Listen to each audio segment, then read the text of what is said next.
হিজবুল্লাহর প্রধান হাসান নাসরুল্লাহকে কিভাবে হত্যা করা হয়েছে, কিভাবে সম্ভব হলো, এটা একটা বিস্ময়কর ব্যাপার।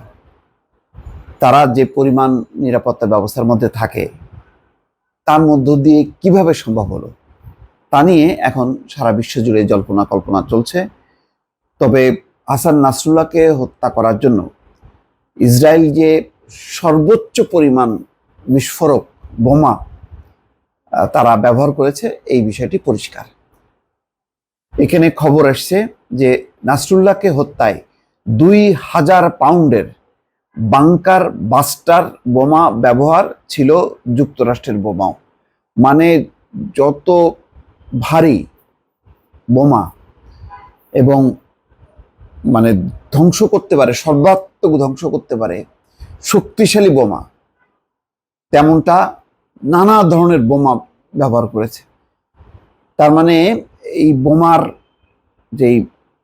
তার যে ধ্বংস করার ক্ষমতা এটা অবিশ্বাস্য রকম এবং ভয়ঙ্কর, সেটি ব্যবহার করা হয়েছে নাসরুল্লাহকে হত্যার ব্যাপারে।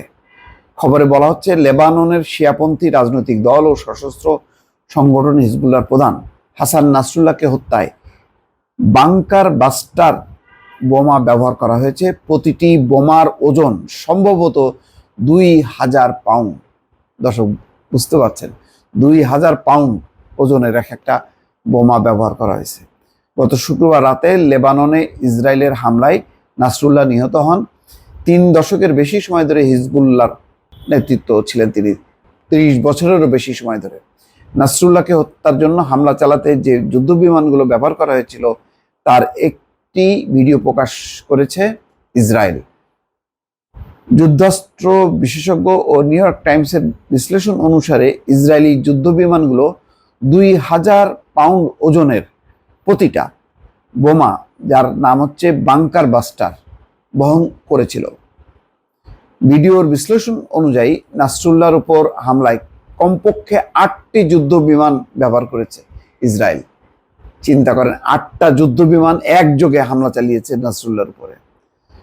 বিমানগুলো বাংকার বাস্টার বোমায় সজ্জিত ছিল।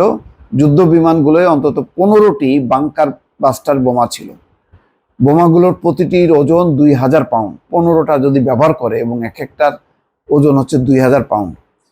এর মধ্যে যুক্তরাষ্ট্রের তৈরি BLU 109 বোমাও ছিল।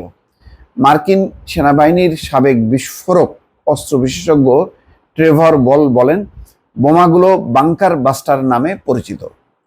এগুলো বিস্ফোরণের আগে ভূগর্ভে প্রবেশ করতে পারে। এই বোমার সঙ্গে নির্ভুল আঘাত হানার একটি নির্দেশিকা ব্যবস্থা যুক্ত থাকে। চিন্তা করেন, বিস্ফোরণের আগে মানে ভূগর্ভে আগে প্রবেশ করে, তারপরে এটা বাস্ট করে। ভয়ঙ্কর।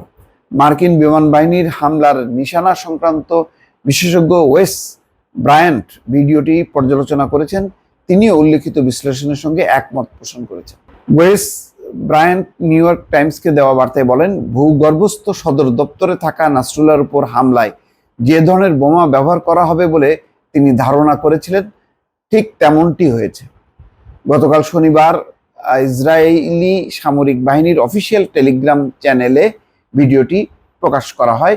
ভিডিওর ক্যাপশনে লেখা ছিল, লেবাননে হাসান নাসরুল্লাহ ও হিজবুল্লাহ কেন্দ্রীয় সদর দপ্তর নির্মূলে যুক্ত ইসরায়েলি বিমান বাহিনীর যুদ্ধ বিমানগুলো।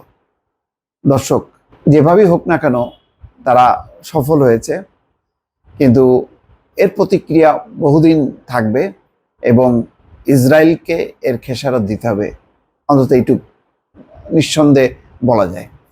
দর্শক, ভালো থাকবেন। আল্লাহ হাফেজ।